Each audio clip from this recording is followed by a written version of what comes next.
Only two things can get you through this, man. That's patience and persistence.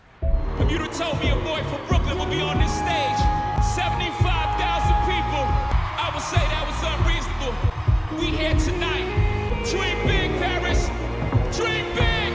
I don't walk in any room as anyone else. I'm not cowering. I'm not speaking soft. My voice doesn't change. It sounds exactly the same way.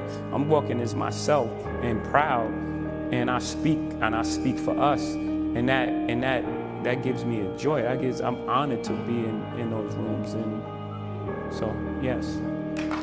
Chegou o dia de enaltecermos ele, o rei do rap e hip hop, nosso pai Jayzinho.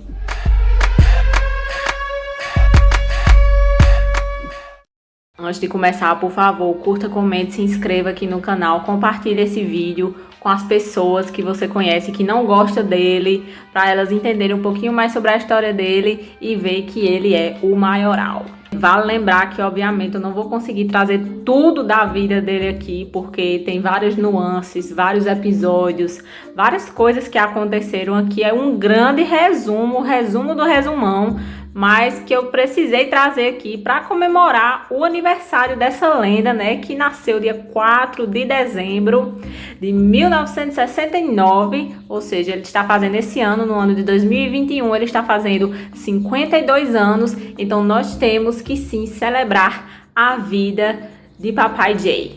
Então, gente, como eu falei, Jay-Z nasceu, né, no dia 4 de dezembro de 1969, e ele é filho de Gloria Carter e de Adonis Reeves. Mas o pai dele abandonou ele ainda quando ele era criança, ali por volta dos 11, 12 anos de idade. Vale lembrar que Jay-Z teve a oportunidade de encontrar seu pai muitos anos depois. Esse encontro foi promovido pela própria mãe de Jay-Z. Jay-Z fala que a mãe dele é uma pessoa que adora perdoar, que ela é uma pessoa de coração muito bom.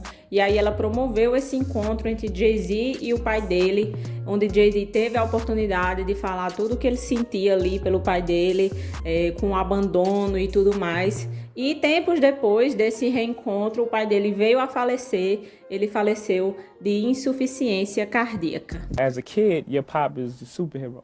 You know what I'm saying? Like, there's nobody could beat my pop.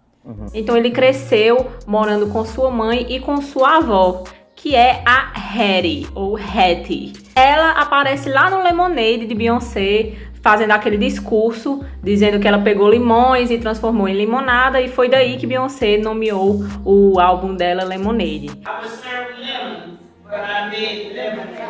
Foi através do discurso da avó de Jay-Z, chamada Hattie. Uma coisa que pouca gente sabe é que Jay-Z tem 3 irmãos, 2 mulheres e um homem. São eles Eric Carter, Michelle Carter e Andrea Carter. Quando criança, lá na escola, Jay-Z se destacava muito na disciplina de inglês, que aqui pra nós é o português, né? Só que eles lá falam inglês, então deu pra entender, né? E ele sempre gostou muito de ler livros, ele lia todos os tipos de livros, mas ele adorava ficar passeando ali pelo dicionário e aprendendo palavras novas. Uma curiosidade legal aqui da infância de Jay-Z é que ele estudou na mesma escola do grande ícone do rap, Notorious B.I.G., que inclusive Jay-Z já se fantasiou dele no Halloween e já teve parcerias musicais com ele. Ele é uma grande inspiração para Jay-Z, e ele também estudou com o Busta Rhymes. Jay-Z cresceu nos famosos conjuntos habitacionais lá do Brooklyn,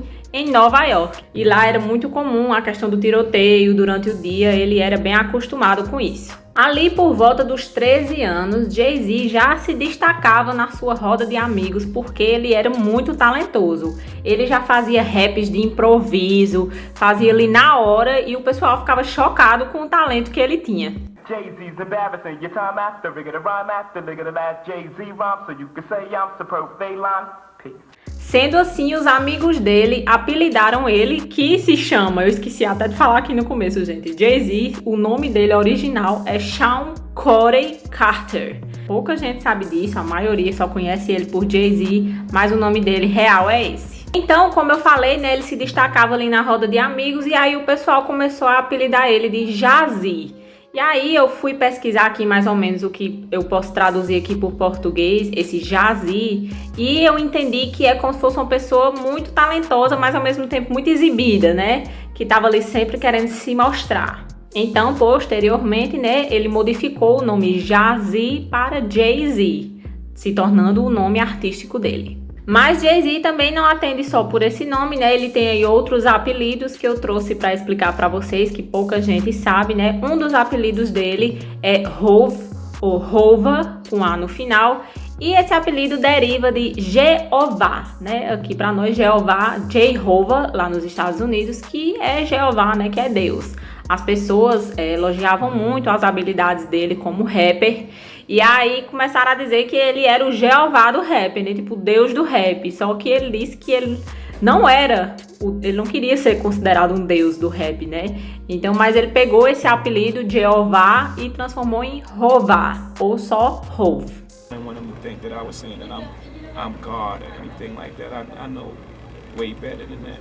Outro apelido também muito conhecido dele é o Giga, com J, de Jay-Z, que vem de Gigabyte, né? Que ele tem a memória tão rápida para fazer raps e enfim, ele é tão ágil que ele é praticamente ali formado por gigabytes, a mente dele, né? Eu posso explicar assim. Então, de gigabytes veio Giga e veio o J de Jay-Z, né? Então ficou Giga com J.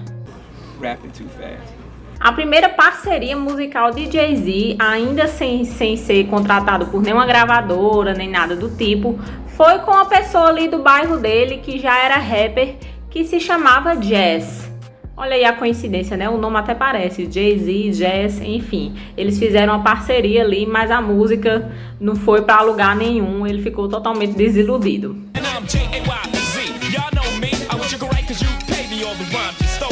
E aí, Jay-Z nunca desistiu da música, mas ele sempre tentava fazer audições ali nas gravadoras e mostrar o trabalho dele, mas ninguém nunca aceitava ele nas gravadoras. E infelizmente a gente entra aí num momento triste e meio obscuro da carreira dele. Ele começou a vender aqueles produtos ilícitos, mas uma coisa que ele sempre deixou claro é que ele não vendia por prazer ou simplesmente pelo ato de estar ali no mundo do crime. Foi um meio que ele encontrou ali diante da realidade em que ele vivia para conseguir dinheiro para gravar suas músicas de forma independente e também para ajudar em casa, né, nas contas e ajudar a família. As a kid, you look at your father, that's like your superhero.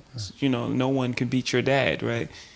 That person that I looked up to most in the world, removed out of your life is like a traumatic experience. So you got other male role models like drug dealers or? And that's what happened. So I grew up in the middle of a time where there were young guys, 15, 16 years old, with Uzi machine guns. It forces you to grow up really fast. And it's kind of sad because it robs you of your innocence. E um episódio muito conhecido na vida de Jay-Z foi o tiro que ele deu no irmão dele durante uma briga. E aí, quando você procura na internet essa história, tem assim umas coisas absurdas de fake news que hoje eu vou esclarecer aqui pra vocês essa história na real. E aí muita gente me pergunta, né, Camila, é verdade que Jay-Z já deu um tiro no irmão dele? Sim, gente, é verdade, mas existe todo um contexto por trás e eu vou explicar pra vocês aqui agora. Como são as coincidências da vida, né? Jay-Z, ele teve que recorrer ali ao tráfico para poder se manter a família e manter a sua carreira musical. E o irmão dele era viciado em crack. E aí, num desses momentos de grande vício do irmão dele, ele já estava ali no fundo do poço, o Eric Carter, e ele estava começando a querer roubar as joias que Jay-Z havia comprado, né, diante do dinheiro ali que ele havia recebido pelo tráfico. Ele estava roubando as joias para poder trocar e vender e trocar por drogas, né? E aí Jay-Z pegou ele no flagra e durante uma grande confusão que eles tiveram, Jay-Z possuía uma arma, né? Ele até conta numa entrevista que ele deu pro The Guardian, que lá nos Estados Unidos a gente já sabe, né? Você vai ali numa loja, você mesmo compra, não precisa de passar por teste, nada. Basta você ter o dinheiro. E aí ele, como vendia drogas, né? Eu acho que toda pessoa desse meio possui uma arma e ele não era diferente. Ele tinha uma arma em casa e aí durante essa briga, essa confusão, ele explodiu e atirou no ombro do irmão dele. E aí, nessa mesma entrevista pro The Guardian, ele disse que naquele momento ele se arrependeu na hora. Ele ficou desesperado, pegou o irmão, levou pro hospital e ele disse, é isso, acabou minha vida, eu vou ficar preso pra sempre e acabou. Só que, obviamente, o irmão dele entendeu a situação, né? Viu que foi um momento ali de briga de irmãos e que ele estava ali afundado na droga, que ele precisava sair daquilo e que, enfim, foi uma grande confusão. O irmão dele decidiu não prestar queixas contra Jay-Z e aí tudo ficou bem depois, ele não foi preso nem nada disso. Mas voltando para a carreira musical de Jay-Z, né, ele passava por essas dificuldades aí, né, que nenhuma gravadora aceitava ele teve que recorrer a meios ilegais para poder ter dinheiro para lançar gravar suas músicas e ajudar em casa. Então ele conheceu o Dame Dash e o Kareem Burke. E juntos, os três resolveram criar a própria gravadora. Eles fizeram igual a Beyoncé, lá naquele discurso que ela fez. Se não tinha um lugar pra mim na mesa, eu fui lá e construí minha própria mesa. Eles não tinham uma gravadora que aceitava eles foram lá e fizeram a própria gravadora. E essa gravadora nada mais era do que a Roc-A-Fella Records. E aí, Jay-Z, ele produzia na Roc-A-Fella Records as suas músicas, né, que era a gravadora dele, do Dame Dash e do Kareem Burke. Eles gravavam, faziam as edições, tudo lá. E a gravadora Priority Records, ela entregava esse trabalho, né? Eles conseguiram essa parceria com a Priority e eles faziam o trabalho todinho e a Priority distribuía para as rádios, fazia os CDs físicos para mandar para as lojas e etc. Foi então que em 1996, após essas grandes dificuldades aí, Jay-Z lançou finalmente o seu primeiro álbum de estúdio. Esse álbum era chamado Reasonable Doubt, que tinha como grandes sucessos a música Can't Knock the Hustle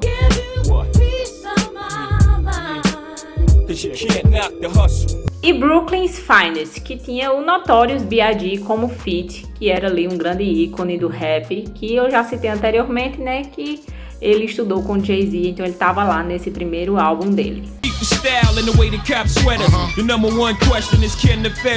O álbum de estreia de Jay-Z, ele não fez tanto sucesso nos charts, né, até porque o ano era 96, nem fazia tanto sucesso esse negócio de charts. Ele estreou na posição 23 da Billboard, mas posteriormente a revista Rolling Stones considerou ele como um dos 500 álbuns melhores de toda a história da música. Então, com certeza, é um grande ato da carreira de Jay-Z, o álbum Reasonable Doubt. E aí, vocês lembram que lá em 96, né, nesse ano de 96, Jay-Z ele tinha sua gravadora e a Priority Records, ela distribuía os álbuns dele. Quando foi no ano seguinte, em 97, ele acabou essa parceria com a Priority e eles fecharam uma parceria com a Def Jam, que hoje em dia é muito conhecida essa gravadora. Inclusive, alguns anos depois, Jay-Z não só foi contratado pela Def Jam, né, como ele passou a ser CEO dessa gravadora também. Então foi nesse ano que eles fecharam um contrato com a Def Jam que Jay-Z lançou o seu segundo álbum de estúdio, que foi o In My Lifetime Volume 1, que foi até produzido pelo rapper Diddy. Foi aí que começou a grande amizade deles dois. No álbum tinha grandes sucessos, como por exemplo, The City Is Mine e a música I Know What Girls Like, que tinha parceria com a Lil Kim e com o próprio Diddy. Veja que Jay-Z, no início de sua carreira, ele trabalhava assim demais, né? Ele lançou o primeiro álbum em 96, em 97 ele já lançou esse, In My Lifetime, e em 98, já 3 anos consecutivos, ele lançou The Hard Knock Life. O álbum The Hard Knock Life, é muito difícil falar o nome dos álbuns dele, mas tinha como grandes sucessos as músicas, a própria Hard Knock Life, né, que é a que dá o título ao álbum, a música Ride or Die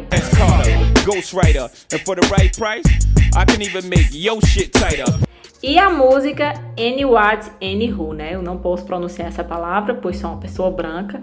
Inclusive, posteriormente, ele mudou o nome dessa música para Diga What, Diga Who, para poder ficar um pouco ali mais aceitável nas mídias, né? Porque essa palavra com N não é passível de ser pronunciada, não é legal, apenas em alguns contextos, nos contextos das pessoas negras, ela pode ser pronunciada, então ele modificou a letra para poder ser tocada nas rádios e na TV.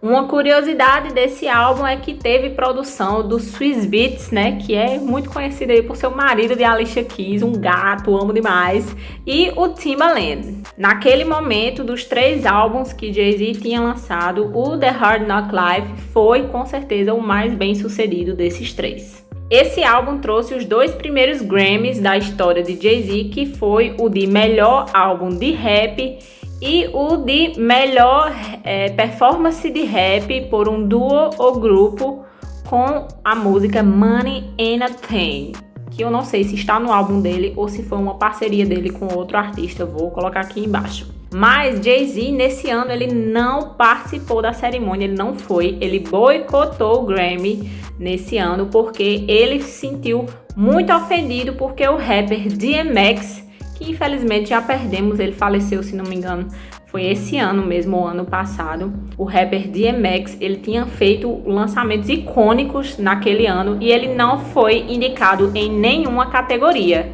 E aí Jay-Z ficou indignado com isso e não compareceu à premiação. Um fato curioso é que ele só voltou a participar do Grammy, a ir presencialmente para o Grammy por conta de Beyoncé. Lá, quando ela foi indicada com o seu álbum Dangerously in Love, ela foi lá, então ele quebrou essa tradição de não ir para o Grammy e foi por conta dela. My first time coming back was 6 years later for the beautiful Miss Beyoncé. Então, já que estamos no assunto Grammy, vale lembrar que Jay-Z atualmente ele possui 23 Grammys e 83 indicações agora em 2021. Ele se tornou a pessoa mais indicada de toda a história da premiação, independente de gênero musical, de ser homem, ser mulher, ser grupo, ser banda, independente de qualquer coisa, ele é a pessoa mais indicada da história do Grammy. Mas infelizmente ele só, dessas 83 indicações, ele só ganhou 23 até o momento, mas esse ano ele foi indicado a 2 categorias, então vamos ver se ele vai aumentar aí suas vitórias no ano que vem.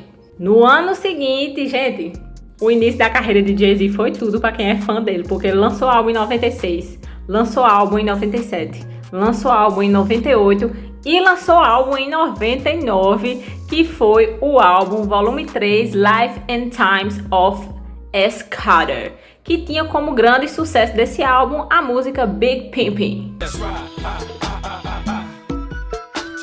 E nesse mesmo ano de 99, ele fez uma parceria icônica com a Mariah Carey na música dela chamada Heartbreaker.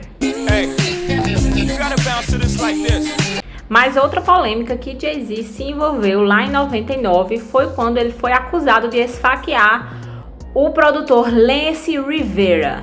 Ele foi acusado de esfaquear esse produtor, pois esse produtor foi pego pirateando os álbuns de Jay-Z. Aí Jay-Z ficou indignado, foi lá, pegou uma briga com ele e deu uma facada nele. Posteriormente, Jay-Z se declarou culpado diante da corte e ele foi condenado a 3 anos em liberdade condicional, que é o quê? Ele fica livre, ele está cumprindo livre, mas ele tem diversas restrições que ele não pode, por exemplo, ficar na rua até tal hora, não pode avançar no sinal, não pode ser pego cometendo nada, nem um crime, nem que seja minúsculo. Enfim, são várias restrições na liberdade condicional que ele pagou. E ele deu uma entrevista comentando um pouco sobre como esse episódio foi para a vida dele. I believe that helped me. It let me know that no matter how successful you are and how much you're on your road, it can all stop. Kid from Marcy Projects and they waiting for you to mess up. E não só em 99, mas em 2000 tivemos mais um álbum novo. Gente, como é bom ser fã de Jay-Z. O cara lança álbum por ano. Ai, Beyoncé, aprenda isso com ele, por favor. No ano de 2000, ele lançou o álbum The Dynasty Rock La Família, que tinha como sucessos a própria música The Dynasty, The world's most infamous Rockefeller Records. E a música I Just Wanna Love You.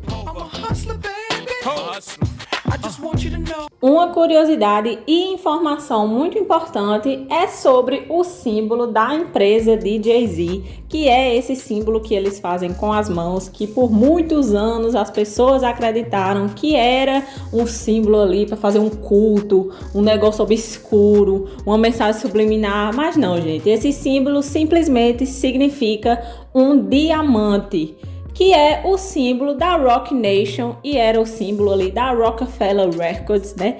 Que é a empresa de Jay-Z, né? Então todo mundo que faz parte dessa empresa tá sempre ali fazendo um sinal para representar a Roc Nation. Depois de 2000, adivinha aí quando foi o próximo ano que Jay-Z lançou o álbum? Isso mesmo, 2001, porque ele é uma lenda e lança um álbum por ano.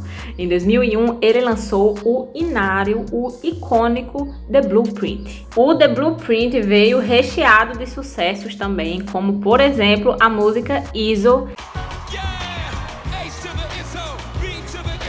e teve a produção do Kanye West. Foi ali mais ou menos por esse momento onde eles iniciaram essa amizade deles dois, que foi bem conturbada, né, durante os anos. Inclusive aqui no canal já tem um vídeo explicando a relação dos dois, você pode conferir aqui. Mas além da música ISO, tinha também You Don't Know, tinha Song Cry. E aí vocês percebam que muita gente acha que a música Song Cry foi escrita para Beyoncé, mas essa música foi inclusive lançada antes mesmo deles se conhecerem, né? Apesar da música se encaixar em um momento ali da vida dos dois, mas a música especificamente não foi escrita para Beyoncé, até porque ele lançou antes mesmo de conhecer ela. E outra música que tinha no The Blueprint que ficou bem conhecida aí foi a música The Takeover, que tinha samples da música do The Doors, que também foi sample da música Be Alive. Não sei se deu para entender, né? Mas a música do The Doors, 5 to 1, foi sample da música The Takeover de Jay-Z e foi sample da música Be Alive de Beyoncé. We running this rap shit. Memphis Bleak, we running. E vale lembrar aqui também que a música The Takeover, ela é uma diss track, né? O que é uma diss track? É uma música que você faz para falar mal de alguém, para esculhambar alguém. E quem Jay-Z estava esculhambando nessa música? Ele mesmo, o rapper Nas. Mas assim, a briga deles tem várias nuances, mas em um grande resumo aqui, principalmente para falar da música The Takeover, o que foi que aconteceu? Jay-Z tinha a empresa dele, né, a Rockefeller Records, e tinha um homem que era rapper, que era agenciado pela empresa de Jay-Z, que ele se chamava Memphis Bleak, e esse Memphis lançou uma música esculhambando o Nas. O Nas pegou ali as esculhambações, né, e jogou para Jay-Z, que era digamos, o empresário do Memphis. O Nas falou várias indiretas na época, falou mal tanto do Memphis como principalmente do Jay-Z. E aí Jay-Z lançou a música The Takeover para o Nas, esculhambando o Nas.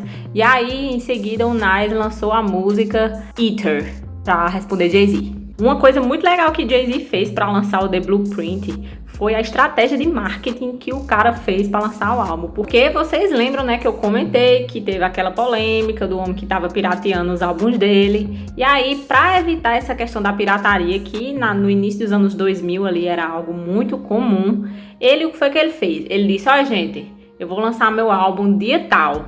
Anunciou, botou anúncio na TV, cartaz, enfim, tudo, né? E aí tava todo mundo na expectativa para ele lançar o álbum naquele dia. E aí o que foi que ele fez? Ele lançou o álbum uma semana antes.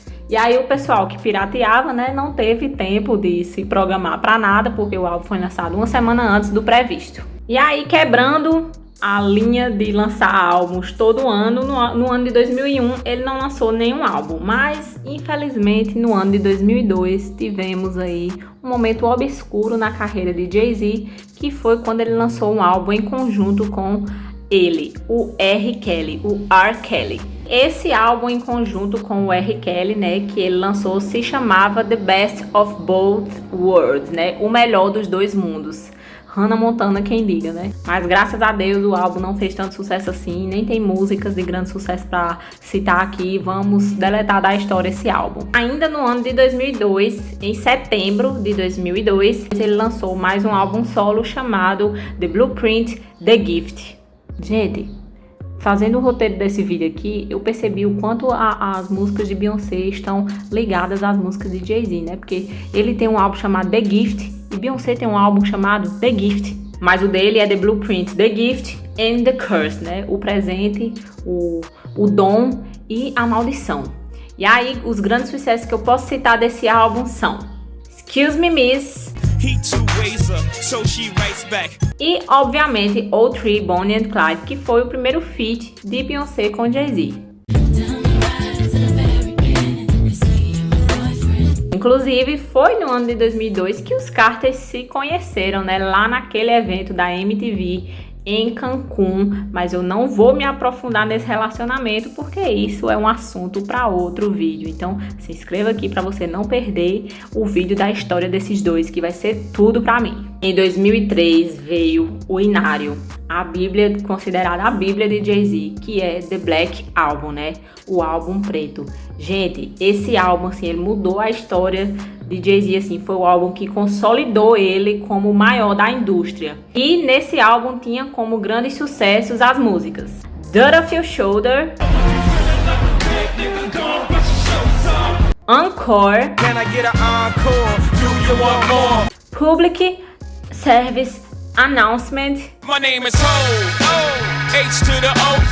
e I got 99 problems, but a bitch ain't one. Quando foi em 2004, Jay-Z pegou algumas dessas músicas do seu álbum de 2003, o The Black Album, e juntou com algumas músicas da lendária banda de rock Linkin Park, que eu sou muito fã.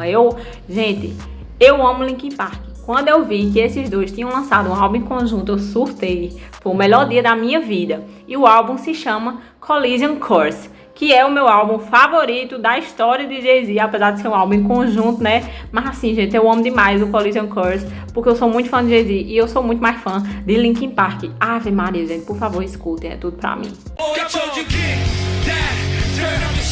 E aí, nesse mesmo ano de 2004, me vem Jay-Z e lança mais um álbum em conjunto com o R. Kelly, o R. Kelly, que foi o álbum chamado Unfinished Business. Mas, em defesa de Jay-Z, esse álbum, ele tinha só músicas que foram deletadas daquele primeiro álbum que eles lançaram, né, The Best of Both Worlds.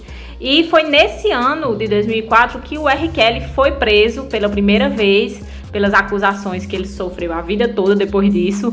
E aí, depois disso, Jay-Z não trabalhou mais com ele, né? Então, graças a Deus. Em 2006, veio o inário chamado Kingdom Come, mais um álbum de Jay-Z que tinha como sucessos as músicas Show Me What You Got, Little Mama, Show Me What You Got, Pretty Lady. Amo demais.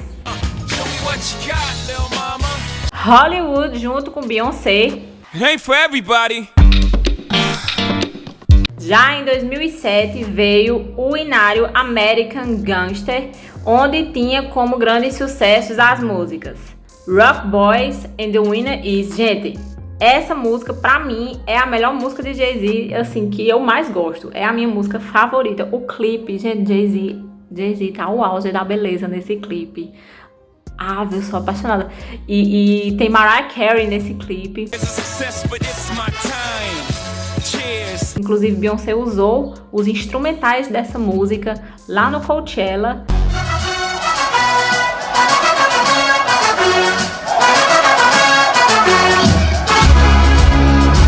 Gente, essa música é tudo. Por favor, escute Rock Boys.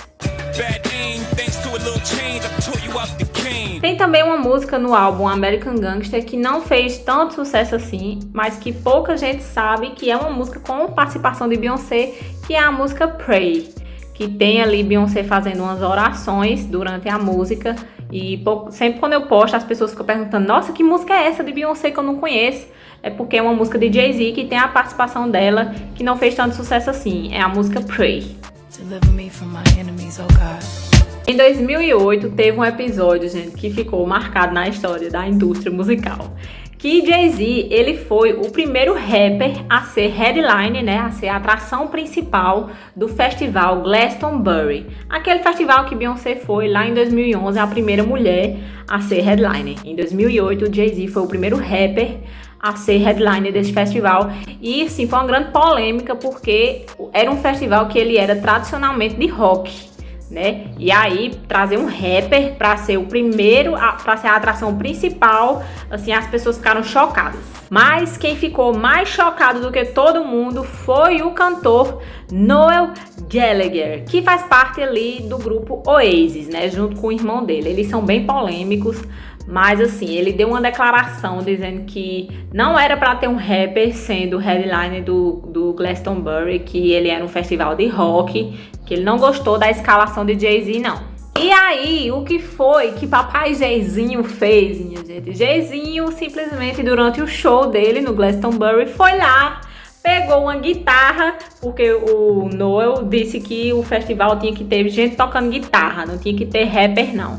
Aí o que foi que o Jay-Z fez? Ele foi lá, pegou uma guitarra e começou a cantar o On The Wall, que é uma música do Oasis, né? Do Noel com o irmão dele, né? Que é o Oasis. Gente, e ele canta, parece aquele tio do churrasco bebo. É a melhor cena de todos os tempos. Por favor, assistam. Tem aqui no YouTube essa cena, não posso botar tudo, mas é engraçado demais. Ele cantando todo debochando.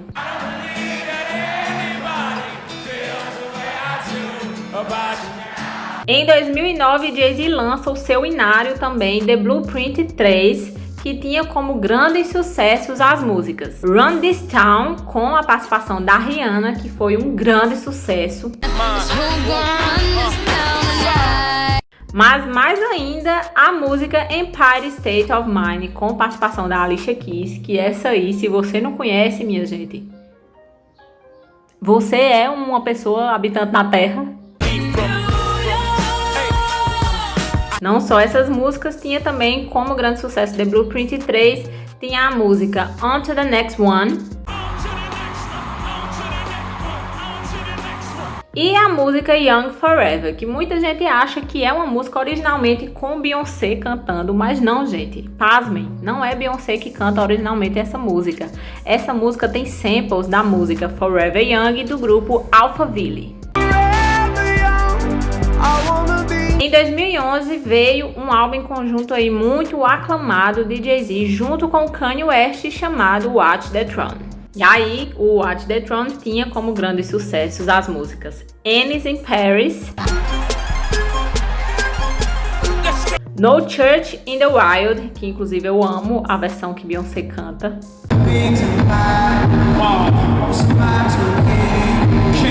Otis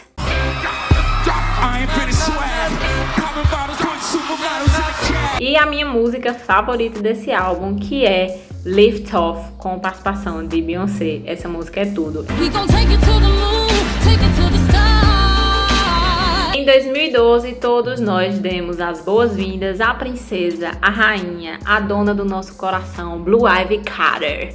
E Jay-Z, 2 dias depois do nascimento de Blue Ivy, ele lançou uma música lindíssima no seu site. Para quem não sabe, Jay-Z tem um site, meio blog, e esse site se chama lifeandtimes.com. E aí ele lançou a música Glory, né? Muita gente pensava que Blue Ivy ia se chamar Glory por conta dessa música, mas não. É uma música muito linda, muito linda, que ele fala sobre ser pai, sobre a alegria da chegada dela. E essa música fez Blue Ivy se tornar a pessoa mais jovem de toda a história a entrar na parada da Billboard.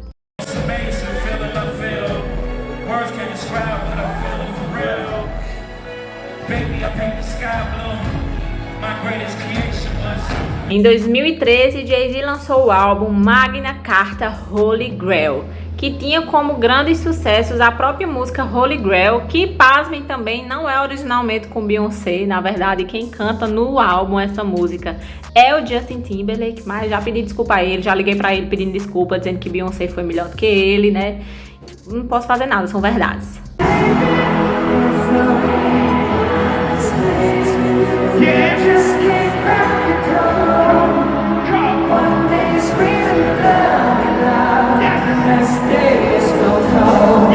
também nesse álbum a música Tom Ford, que tem ali umas vozezinhas de Beyoncé no fundo.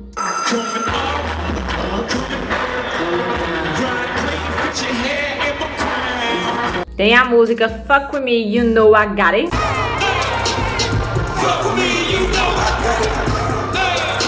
Há uma espécie de interlude ali, nós temos também, que é Bitch Is Better.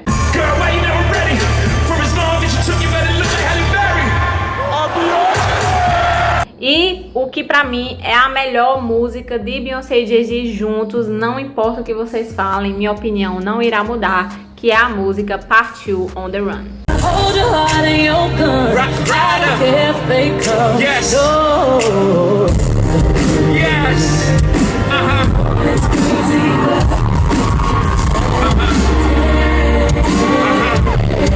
Uma curiosidade desse álbum é que Beyoncé também emprestou ali alguns vocais para a música BBC desse mesmo álbum.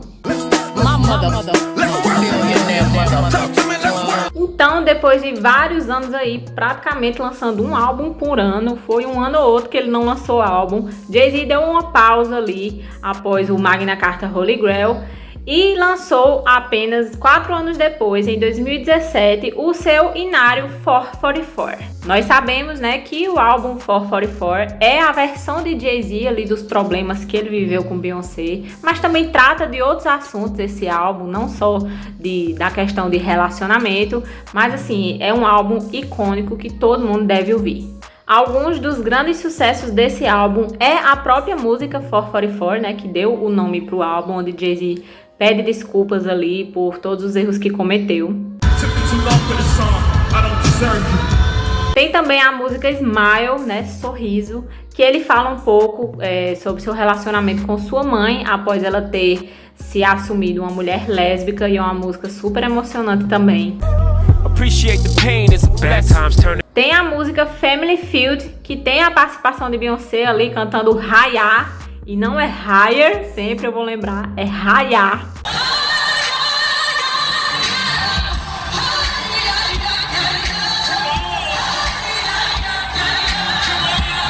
Tem Ban, que eu amo muito.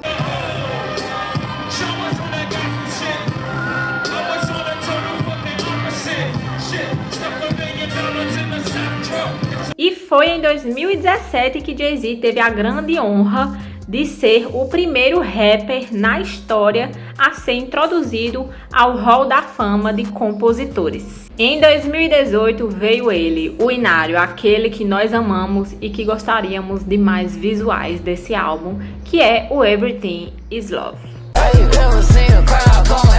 E agora, nesse ano de 2021, no mês passado, novembro, Jay-Z foi também honrado com a sua introdução no Rock and Roll Hall of Fame. Aí a cerimônia dele de introdução foi super linda, teve uma homenagem com vários amigos e familiares ali, citando as músicas dele, e ele deu um discurso bem emocionante, a mãe dele tava lá, foi tudo. That's rock and roll. We did it, Brooklyn! Pra quem não sabe, Jay-Z, ele é o primeiro rapper, o primeiro artista do hip hop a se tornar bilionário. E aí muita gente se pergunta, mas o que é que Jay-Z tem tanto que faz ele ser bilionário e se intitular como magnata da música? Pois eu vou trazer para vocês aqui alguns exemplos de alguns negócios que tem Jay-Z por trás. Eu acho que os mais conhecidos são o champanhe, né? O Ace of Spades, Armand de Brunac, que esse champanhe, minha gente, é caríssimo. O sonho da minha vida é tomar um gole desse champanhe, porque, gente, deve ter gosto de riqueza. E não só o champanhe Armand de Brunac, Ace of Spades, tem também o conhaque Douce. E aí ele tem também o seu serviço de streaming Tidal, que foi recentemente vendido para o CEO do Twitter, né? O dono do Twitter, ele comprou ali uma grande parte do Tidal, mas Jay-Z ainda continua tendo uma parte também nessa sociedade. Obviamente, tem a gravadora dele, Roc Nation, hoje em dia se chama Roc Nation, antigamente era a Roc-A-Fella Records, né? Mas ele teve ali uma desassociação com o Dame Dash, então eles se separaram e aí o Jay-Z formulou a Roc Nation, que é uma gravadora muito potente na indústria musical, que cuida de artistas assim, tipo Rihanna, sabe assim, é nesse nível. Jay-Z, assim como Beyoncé, é acionista da Uber. Então, gente, vamos andar de Uber, se os Ubers aceitarem as nossas corridas, porque tá difícil, mas vamos andar de Uber para poder alimentar os filhos de Beyoncé e Jay-Z. Ele também é sócio de uma rede de boates que ele tem lá nos Estados Unidos, mas mais especificamente lá em Nova York, que é a 4040 Club. Além disso, ele fez recentemente um lançamento aí que mudou a história dos investimentos, do mundo dos investimentos, vamos dizer assim, né? Que foi a produção e o lançamento da maconha de luxo chamada Monogram. Gente, Jay-Z, ele faz absolutamente tudo.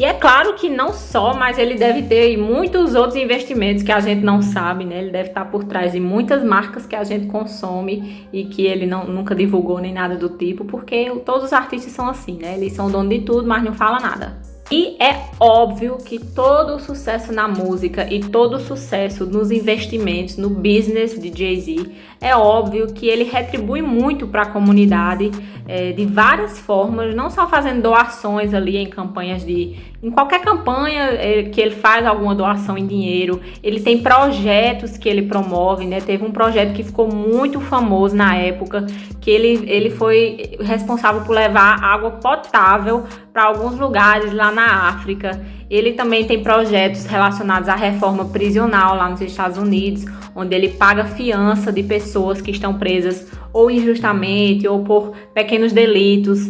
Ele também promove estudos para jovens negros, enfim, ele tem vários projetos para poder retribuir um pouco de todo esse carinho e esse sucesso que ele recebeu da comunidade.